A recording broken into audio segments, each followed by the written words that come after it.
His father had no explanation for suddenly taking Arlo on a hunt. It even gave the hunters pause. Arlo had been taught to fight, and better than most. But rarely had he been tested. He was determined to prove himself. The rugged terrain of the outskirts could have taken all day to traverse, but Arlo's trusty grappling hook allowed him to swing between its many crevices.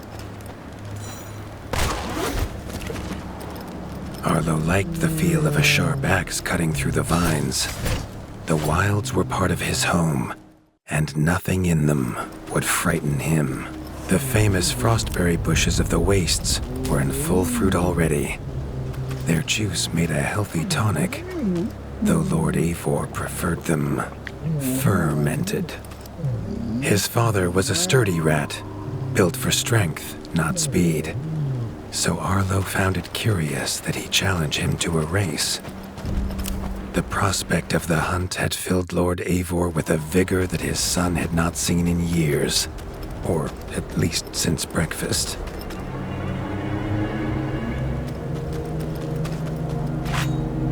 A warden fights the hardest battles, he told Arlo, and needs the sharpest blade. With that, Eivor gifted Arlo his own sharpening whetstone.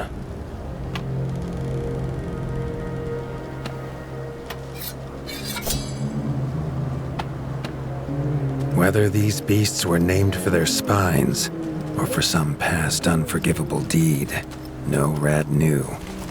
Either way, Arlo was about to find himself at the pointy ends of this brood. Even young backstabber Red attacks were brutal, but a well-timed dodge would see Arlo escape unscathed.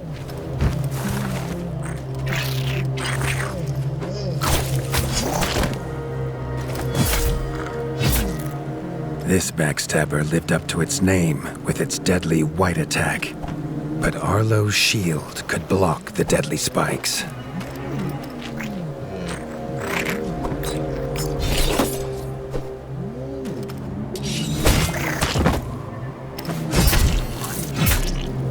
This young one used vicious yellow attacks. Arlo had to time his parries perfectly.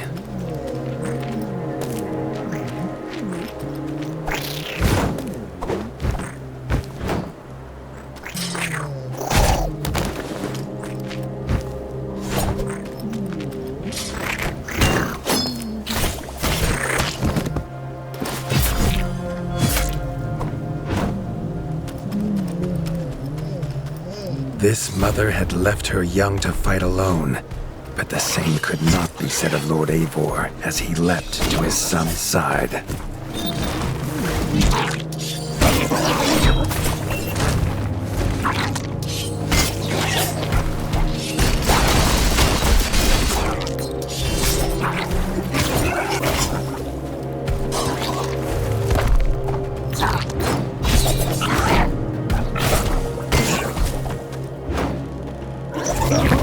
It was Lord Eivor's mighty blade that took her head, but the fight was won together.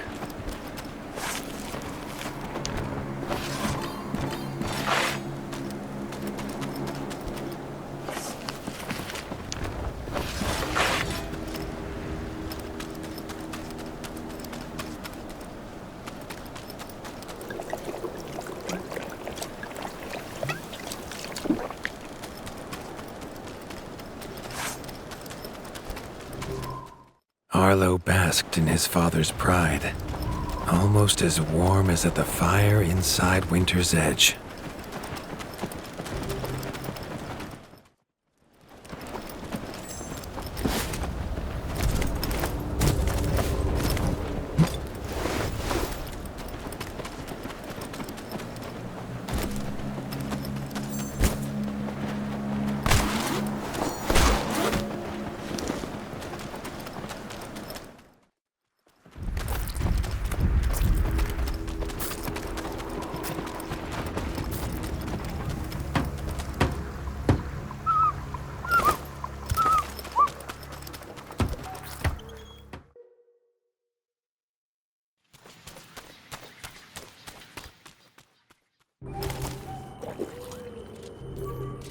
Triumphant and keen to tell the tale of his son's victories, Lord Eivor set to a night of drinking with the elders.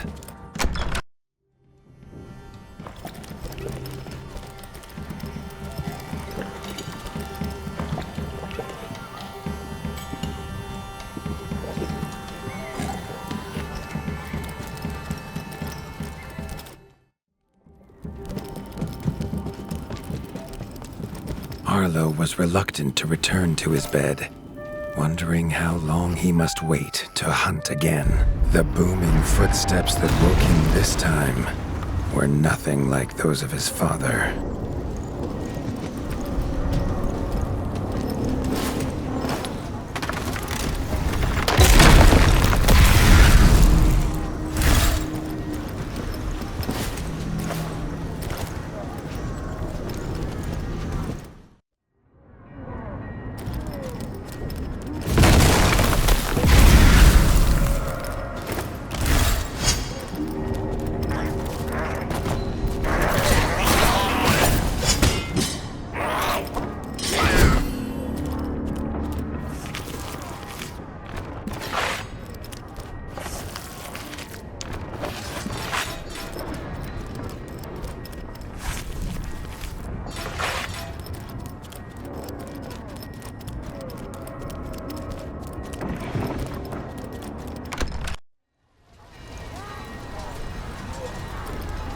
He had found his father. The warden stood alone, holding back a whole Dark Wing army, their cruel Count Kazakh leading them. His father charged, but the Dark Wing Count was as fast as he was strong. The Winter's crown tumbled to Arlo's feet, now without a head to rest on. There was no time to grieve his father, as from above the Count revealed his greatest weapon, a sky scorcher. Not a fairy's tale, but an undead beast whose very breath could level kingdoms. And its eye was trained on Arlo. All that came next was a fog of bloodlust, snapping jaws, and the beating of leathery wings.